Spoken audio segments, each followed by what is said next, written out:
Sejam bem-vindos, meus irmãos, minhas irmãs. Uma boa tarde a todos para mais uma sessão de nosso estudo da tarde de sábado, dando continuidade à obra Nosso Lar. Para iniciar nossos trabalhos, peço a todos que me acompanhem na prece de Francisco de Assis. Senhor, fazei de mim um instrumento da vossa paz. Onde houver ódios, que eu leve o amor. Onde houver ofensas, que eu leve o perdão. Onde houver discórdias, que eu leve a união. Onde houver dúvidas, que eu leve a fé. Onde houver erros, que eu leve a verdade. Onde houver desesperos, que eu leve a esperança. Onde houver tristezas, que eu leve alegrias. E onde houver trevas, que eu leve a luz.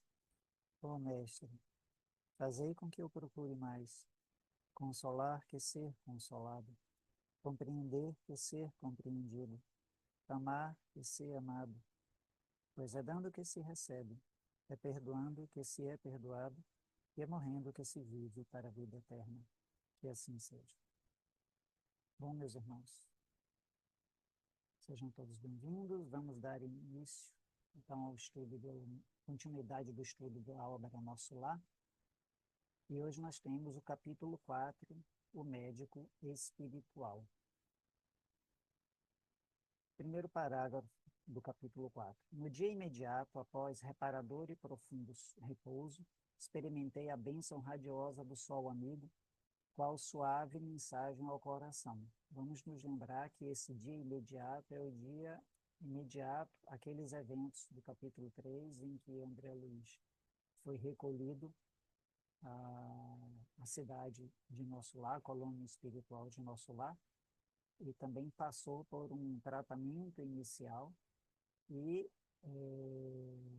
depois desse tratamento inicial, já se sentindo um pouco mais fortalecido, ele se viu dentro da possibilidade de acompanhar a oração coletiva ao final do dia, né, sendo conduzida pelo governador espiritual da cidade, da colônia de Nosso Lar, acompanhado dos seus ministros, do qual o Clarencio fazia parte. Então, seguindo aqui, sentia-me outro, energias novas tocavam-me o íntimo, tinha a impressão de sorver a alegria da vida a longos haustos. Na alma apenas um ponto sombrio, a saudade do lar, o apego à família que ficara distante. Seguindo aqui no próximo parágrafo, quis levantar-me, gozar o espetáculo da natureza cheia de brisas e de luz, mas não o consegui, e concluir que, sem a cooperação magnética do enfermeiro, tornava-se impossível deixar o leito, lembrando que ele estava numa instalação médica, um hospital lá em Nosso Lar. Então, logo em seguida, ele viu a chegada do Clarencio e se dirigiu até o enfermeiro que estava de plantão procurando informações sobre André Luiz, né? Como ele tinha passado, etc. E Clarencio estava acompanhado de um outro irmão, o Henrique de Luna, que era um médico, portanto, um médico espiritual naquelas condições, que trabalhava diretamente no serviço de assistência médica da colônia de Nosso Lar. Ok? E aí o Henrique se aproximou, observou o André Luiz no leito e, com a expressão serena e um certo sorriso nos lábios, falou, né, que está demonstrando que estava feliz já pelos traços de recuperação, mas comentou, é de lamentar que tenha vindo pelo suicídio. E nisso, a resposta mental do André Luiz foi: senti que singular assomo de revolta me borbulhava no íntimo. Olha aquilo que a gente já conversou várias vezes, né, sobre como as emoções são vivas no plano astral. Suicídio, recordei as acusações dos seres perversos das sombras. Não obstante o cabedal de gratidão que começava a acumular pelos benefícios, pelo auxílio que estava recebendo, né? Não calei a incriminação. E ele segue, né? Creio haja engano, asseverei, melindrado, Meu regresso do mundo não teve essa causa. Lutei mais de 40 dias na casa de saúde, tentando vencer a morte. Sofri 2 operações graves devido à oclusão intestinal. Então, o médico interrompeu. Sim, Henrique de Luna. Sim, esclareceu o médico, demonstrando a mesma serenidade superior.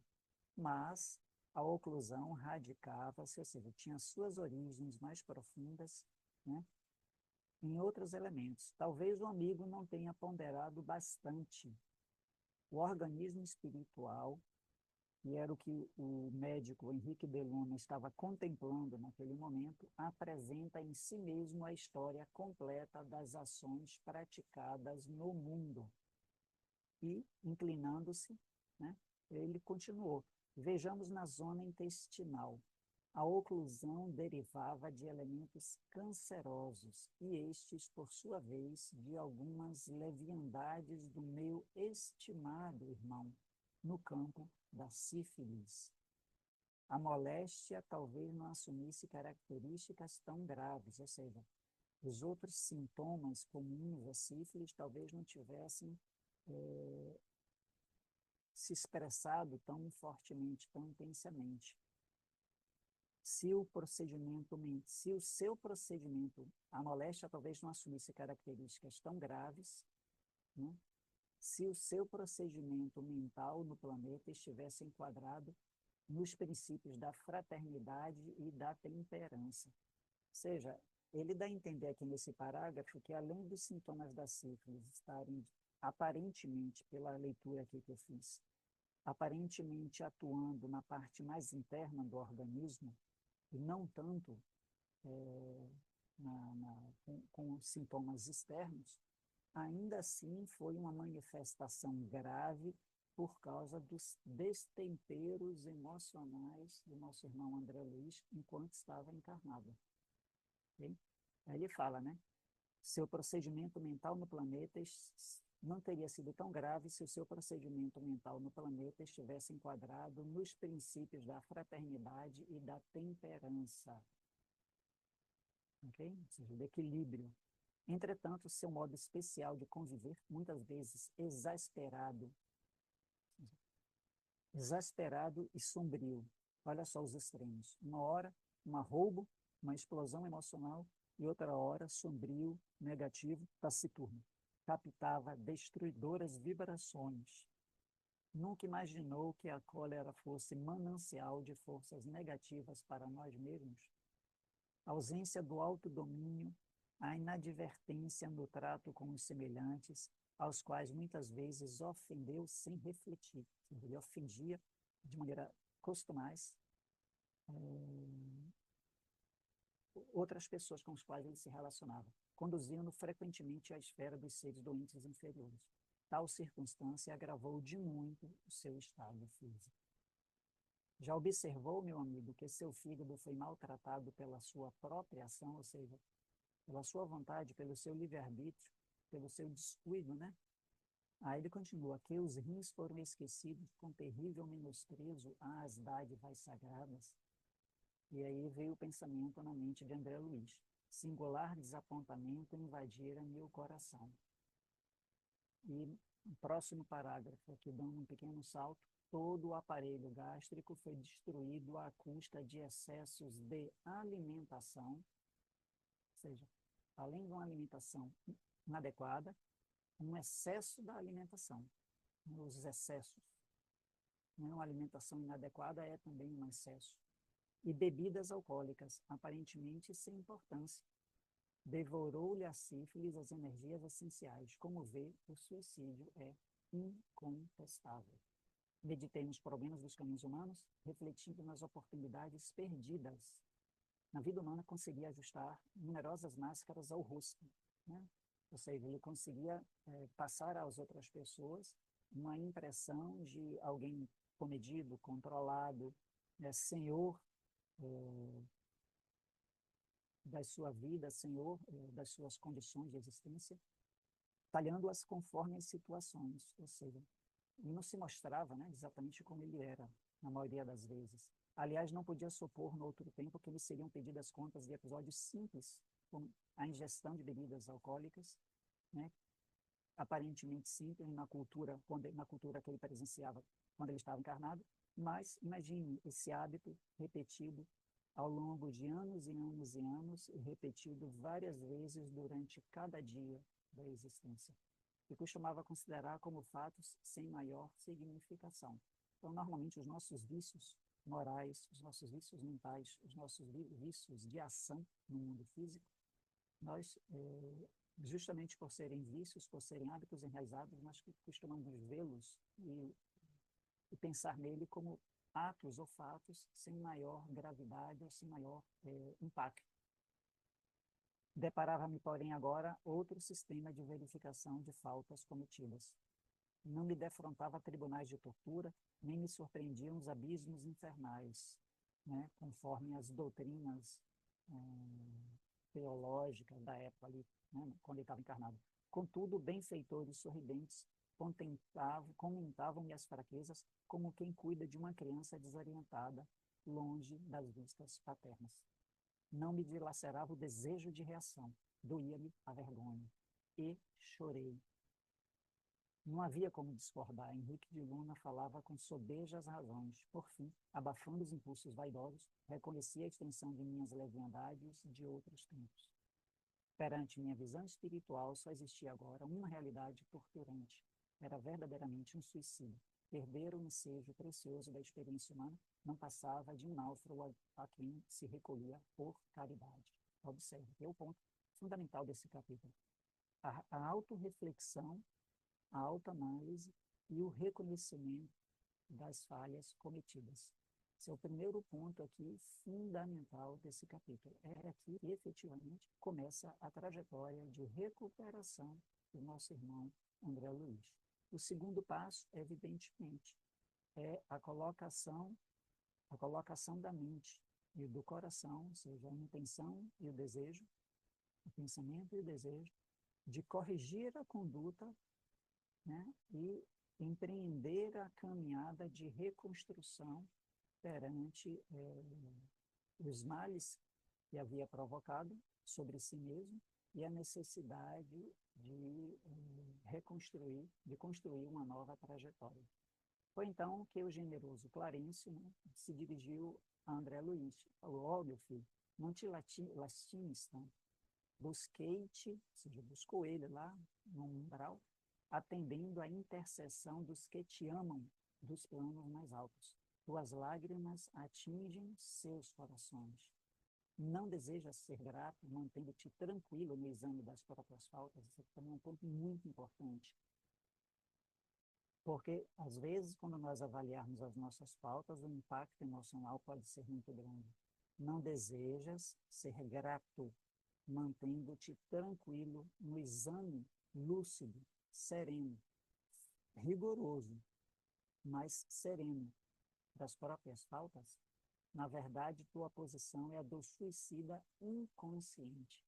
Mas é necessário reconhecer que centenas de criaturas se ausentam diariamente da Terra nas mesmas condições.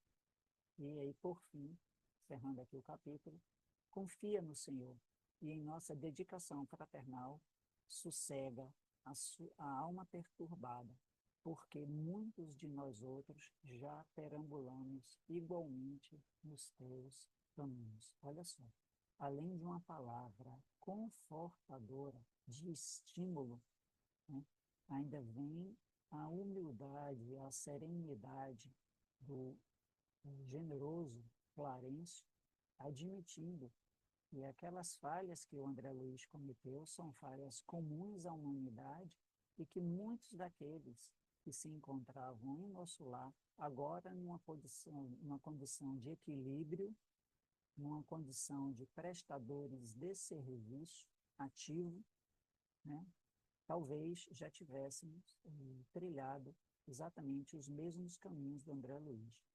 Ante a generosidade que transbordava daquelas palavras, mergulhei a cabeça em seu colo paternal e chorei longamente.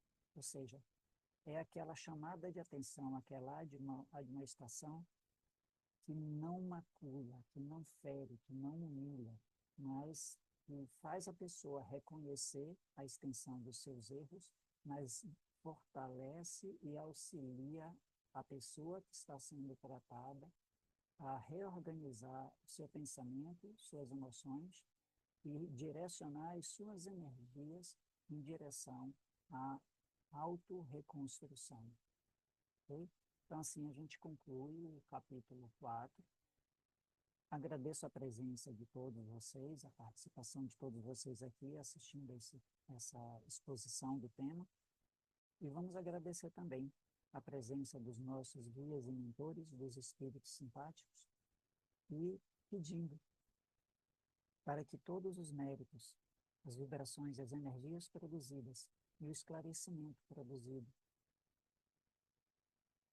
por esse estudo da tarde de hoje possam alcançar outros seres e outras consciências, levando até elas, a compreensão, o entendimento, o equilíbrio, a serenidade, a força necessária para reconstruir trajetórias e caminhos em direção ao mundo e a uma consciência mais elevada. Que assim seja. Glória a Deus nas alturas e paz na terra aos homens e mulheres de boa vontade. Então, meus irmãos, agradeço a presença de vocês. Até o próximo sábado, se Deus quiser.